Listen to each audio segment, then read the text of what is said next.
at least from the outside looking in, the temperature around the program last year this time seems to be much different. I've obviously, having bled here, played for you, know what it takes to win and know what it takes, what you guys go through on a daily basis. Have these guys embraced, like an underdog role is kind of not what I want to say, but have they embraced the ability to work in the shadows here this spring? Because you mentioned it, and I've said this before, this roster is as deep as it's ever been. Yep. You've made some fantastic hires in 3 places that are going to only continue to elevate that and put those guys in positions to be successful.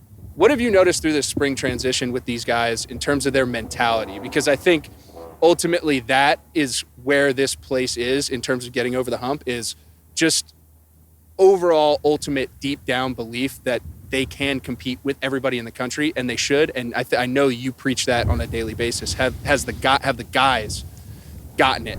What's going on, y'all? Christian Hackenberg with State Media in the Pocket. This segment is brought to you by Utz. Utz has a phenomenal line of potato chips and other snacks. We were fortunate enough to be able to enjoy them all weekend. They kept us fed and ready for all of these interviews that you all are about to enjoy. They've been a fantastic partner of ours, and we're looking forward to continuing to bring you guys exclusive content here at State Media. Yeah, so a couple things. I think first thing, and I just want to be clear on this, and I agree with you 1,000%. Yeah. I want to make sure that we detail out or specific about getting over the hump. The reality is that's exactly what we need to do, and everybody knows it, and it's obvious. The teams that we need to beat within our own conference, which has changed, but then also on a national perspective. But I also would say 99% of the college football programs in the country would die to be where we're at. Exactly. It's the king wears a heavy crown. Correct. You know what I mean? At a place like this. And it's challenging, I think, when the system changed and you went to a playoff system, schools like Penn State, it's really more of a playoff national championship or bust. You go to the Rose Bowl, people will die to go to the Rose Bowl, right?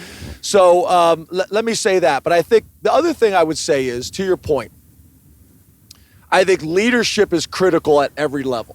Whether it's the president, the AD, the chair of the board, the head football coach, the coordinators, and the players. And I think that's one of the things that I've recognized with Coach Kotelnicki right now, with Tom Allen, and with Coach Lustig. 2 of those positions in Lustig and Coach Allen have been head coaches before.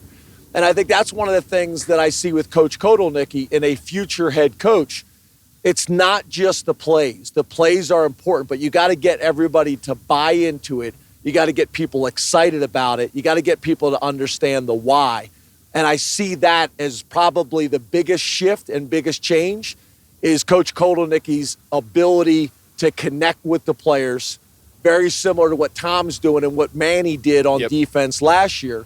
I see that with all 3 of our coordinators right now. The other thing is, if you want change, then you must change.